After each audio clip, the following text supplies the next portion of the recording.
And yo, what's up guys? Welcome back again to my YouTube channel, Rinis TV guys, no? Yan.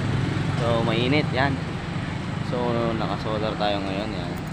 So, ngayon guys, matagal na rin na hindi ako nakapag-upload, no? So, update lang tayo dito sa e-bike natin, ayan. So, ginawa ko dito sa e-bike ngayon guys is panibago naman. Para maiba naman guys, pinahaba natin yung battery capacity niya at pinalaki, ayan guys. So, ngayon guys, itong e-bike natin ngayon is 60 volts 40 ah. Yan. So lead acid pa rin siya pero 60 volt 40 ah. So paano ko ginawa? So ito guys, harap ko lang tong camera. And ito na nga guys, oh. Yan. Charan! Oh, diba ang dami? Ito guys is composed of tig 20 ah ang isa. Yan. Tapos 10 piraso yan. 10 piraso yan, 12 volts 20 ah yan. So ang ginawa ko dito guys is 5S2P yan.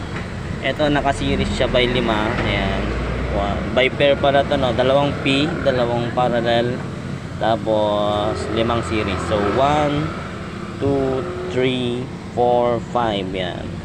So ngayon guys, ito is composed of 40 ah 60 volts. So bilangin natin guys, no? 1 2 3 4 5 6 7 8 9 10 yan. So medyo magulo, pero ang pares-pares niya guys is ito. Ito.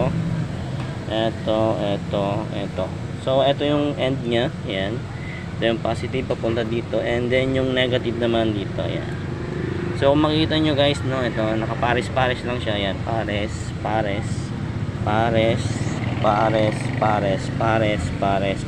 Then ito connection niya, positive to negative to positive to negative to positive to negative to positive to negative to positive to negative to positive, yan. So yan po siya, no, 60 volts 40 ah. So eto nga guys, no, ayan na siya. Kung paano ko ginawa to guys, from 48 volts nagdagdag ako ng 6 na baterya. Ayan, composed of 10 batteries yan.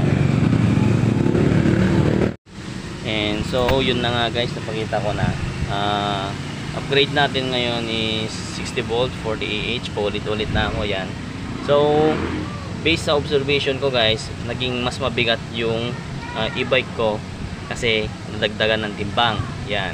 Pero ang kagandahan guys, na test drive ko na to, ayan, sa ngayon 22 kilometers 1 bar pa lang yung naaalis. Ayan. So hindi ko naman siya sinasagad, no, kasi ayoko naman na mag-loaded agad o overdrain ang ating battery. So on my next video guys, meron ako dito, ayan, kung nakikita nyo guys, yan, nagkabit tayo ng knife probe, yan, pop doll, yan. So sunod na video guys, gawin natin ng video to, paano ka siya in-install at kung anong magiging resulta, yan.